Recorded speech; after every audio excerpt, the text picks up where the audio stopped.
continuamos por aqui, nessa jornada de reconstruir o altar da família com você. É um chamado divino, é tempo de nós, enquanto família, termos esta convicção de que é tempo, mais do que nunca, é tempo de nós, como família, decididamente nos posicionarmos. Somos família de Deus. Carecemos nos voltar para Deus. Olhe à volta, olhe quantos desafios precisam ser enfrentados, olhem quantas famílias estão em sofrimento, quantos filhos sem pais, quantos pais perdidos, casamentos desfeitos. Nós estamos aqui por uma missão que o Evangelho nos confia das mãos de Jesus Cristo, para mim e para você. Reconstruir o altar, buscar o Senhor, alinhar a vida com Deus e usufruirmos dos frutos do Espírito, sermos felizes como família, família de Deus na terra. Vamos orar? Oremos juntos, pedindo: Deus, Pai, Criador dos céus e da terra, quem criastes a nós perfeitamente, mas veio o pecado e nos trouxe angústia, agonia de alma.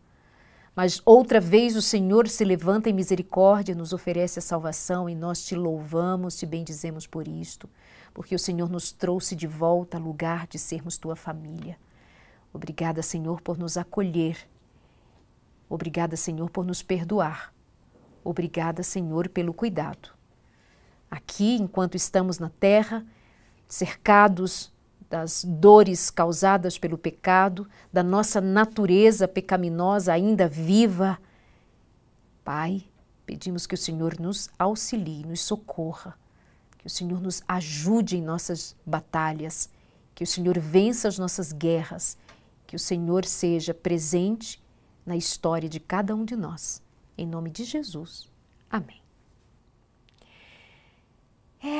Você sabe que aqui da nossa oficina nós temos extraído lições de alguns utensílios, de alguns equipamentos e que seja didático para eu e você aprendermos algo mais sobre o querer de Deus para a nossa família, para os nossos relacionamentos. Hoje eu quero falar a partir dessa peça-chave para quem quer paredes bem retas, quem quer nivelar, que nada saia do prumo, seja posto em seu devido lugar corretamente. O nivelador. Peça fundamental para que não fique torto, não fique mal. Sabe que eu moro numa casa que quando chegamos precisava fazer reforma e descobrimos que algumas das paredes eram simplesmente tortas. E ficamos espantados, como assim? Será que quem construiu não soube ou não tinha como fazer uso de um nivelador? Para deixar as coisas no seu nível certo, de maneira correta? Então, assim se faz ao grudar um quadro na parede, está torto, vai de um lado para o outro. Usa essa pecinha aqui, chave, para não errar. Mas o que a gente faz quando a vida da gente está torta? O que a gente faz que não seja somente as paredes da casa, como foi lá com o que encontrei onde moro? Precisamos corrigir, precisamos derrubar, fazer de novo, vai precisar reformar isso aqui. Está nos causando problemas, tem dificuldades no telhado. Põe no chão, faz de novo, levanta outra vez, nivelado, corretamente. Mas se for a vida, pergunta outra vez. E se é a nossa vida que está torta? E se é a nossa caminhada que está errada? O que a gente faz? Se é uma família que já não busca Deus, se é uma família que já derrubou o altar, ou nunca o teve, ou nunca o construiu. Se a vida está torta em família, o relacionamento precisa de ajuste, de nível, precisa. A quem nós vamos recorrer? Lá para minha casa, nós recorremos ao mestre de obras, a profissionais que sabem fazer. Mas e para a vida da gente? Quem é que vem nos trazer o prumo certo? Em quem devemos depositar a nossa total confiança para entregar a vida de modo a que ela seja posta no nível certo? E é o nível alto, o nível da vontade de Deus, do querer de Deus. A palavra de Deus nos dá muitos exemplos. Você vai lembrar, por exemplo, da história de Elias, quando Era necessário que o povo se desse conta de que estava vivendo de modo errado, fora do nível, fora do prumo da vontade de Deus. Houve um enfrentamento, inclusive, diante de todo Israel, entre Elias, o profeta de Deus, e os profetas de Baal. Sim, Israel, àquela altura, estava tão errado, tão fora do prumo, tão sem nivelamento espiritual, que se renderam para baixo e se tornaram simplesmente adoradores de Baal. Vem Elias, o profeta, segundo o mandado de Deus, com a autoridade de Deus, para chamar ao povo a uma mudança de vida. Precisavam enxergar quão mal estavam vivendo, quanta maldição estavam atraindo, quanta ofensa ao Deus Senhor, Criador e libertador daquele povo que outrora era escravo no Egito. Vem a voz profética, aquele homem que chama o povo à conversão, mas tem um enfrentamento a fazer aqueles falsos profetas que diziam mentiras e os ouvidos do povo acolhia mentira sobre mentira, até que se tornaram adoradores de Baal. Quando Deus se manifesta na atitude do profeta, a palavra de Deus diz assim, vem comigo ler o que está em 1 Reis, primeiro livro de Reis, capítulo 18, verso 30. Então, Elias disse a todo o povo, chegai-vos a mim, e todo o povo se chegou a ele. Elias restaurou o altar do Senhor, que estava em ruínas. O altar do Senhor estava em ruínas, enquanto o altar a Baal estava erguido.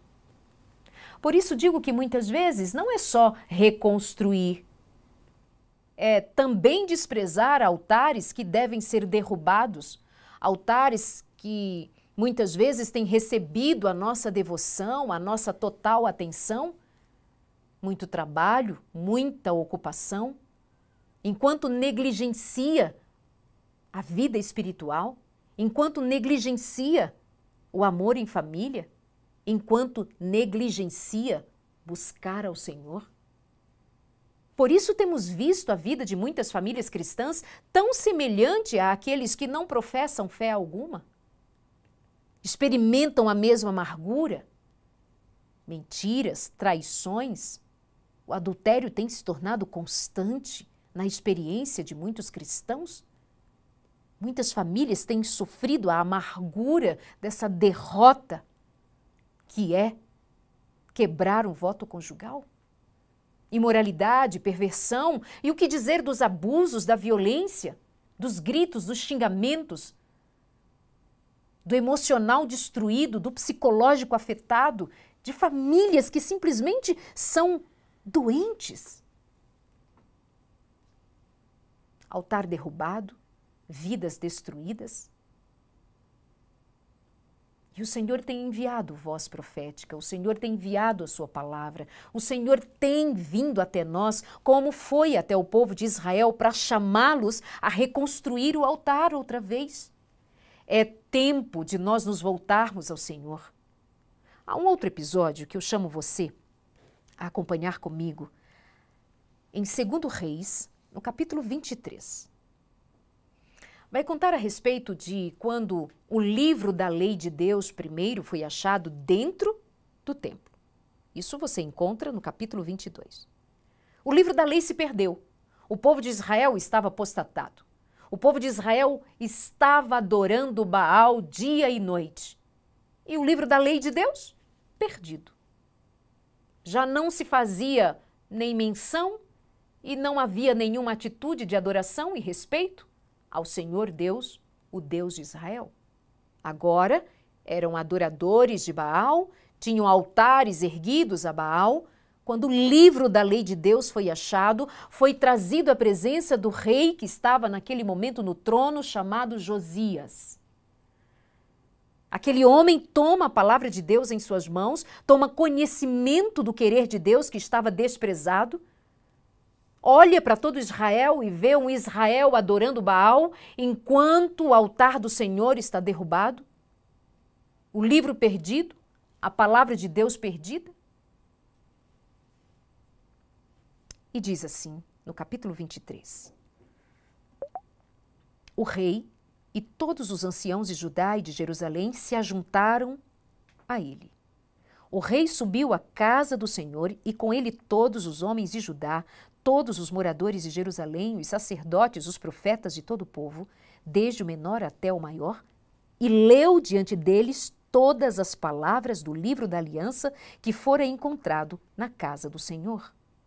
O rei se pôs em pé junto à coluna e fez aliança ante o Senhor para o seguirem e guardarem os seus mandamentos, os seus estatutos, os seus testemunhos, de todo o coração, de toda a alma, cumprindo as palavras desta aliança que estavam escritas naquele livro, e todo o povo aceitou a aliança.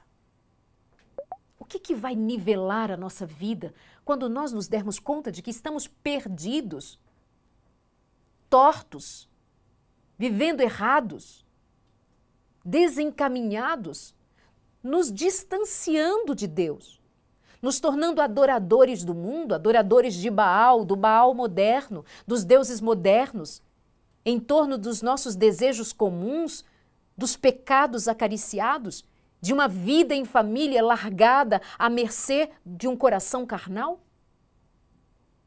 É tempo em que o Senhor nos chama outra vez, como chamou Israel, por meio de Elias, por meio de Josias, por meio daqueles que se permitiram ouvir a voz de Deus outra vez. Josias chamou os que estavam sob sua autoridade e apresentou-lhes a palavra de Deus, o que dá nível a cada um de nós que anda torto. Lembra da musiquinha que cantávamos ou ainda cantamos para as crianças? Que conheceu um homenzinho torto que morava numa casinha torta, que vivia uma vidinha torta? O que vai corrigir? A palavra de Deus. Foram lidas as palavras da aliança no livro da lei de Deus. Há uma convocação para que se voltem a Deus, guardem os seus mandamentos, os seus estatutos. Muitos de nós em família estamos vivendo essa vida errada, torta, infeliz, porque nós simplesmente nos perdemos dos mandamentos de Deus. E o convite de Deus é que nós voltemos a ouvir a sua voz, dizendo: filho, este é o caminho, andai por ele. Corrija o seu caminhar. Eis que eu abro diante de vós um caminho novo, andai por ele. Não se desvie nem para a direita, nem para a esquerda, este é o caminho. Esse caminho tem nome. Esse caminho tem nome, o caminho é Jesus. Jesus é o caminho, a verdade e a vida, justamente ele é o prumo. É o caminho para quem está perdido acertar o seu destino. É a verdade para quem anda perdido em suas ilusões e mentiras que tem simplesmente destruído a tua identidade de homem, mulher e família, a nossa identidade de família em Deus. A vida é Jesus para as famílias que estão mortas, para os relacionamentos mortos, ainda que corpos perambulando, indo e saindo de dentro de casa, trabalhando, comendo, parecem vivos, mas são mortos. Há mulheres mortas emocionalmente, homens mortos, destruídos emocionalmente, muitas doenças emocionais, mentais, muita gente infeliz. Quantas pessoas atentando contra a própria vida? Amargurados, infelizes, e acreditem, muitos deles sabem o que realmente precisariam para que vivessem? Amor? Falta amor. E onde nós vamos buscar esse amor? Precisamos levantar o altar do Senhor, já é urgente. Precisamos dobrar os nossos joelhos diante de Deus, diante do verdadeiro Deus e não de Baal. Ir buscar esperança no Senhor, em sua palavra, em sua verdade, no seu espírito, e não nas mentiras, nas falácias, nas ilusões. Você pensa que será feliz com um caso extraconjugal? Você pensa que vai atender às razões do seu coração? Indo em busca de aventuras amorosas? Você pensa mesmo que será feliz, preenchido, satisfeito, se submetendo à baixaria da pornografia, da imoralidade? É isso? Não. Isso é caminho de morte.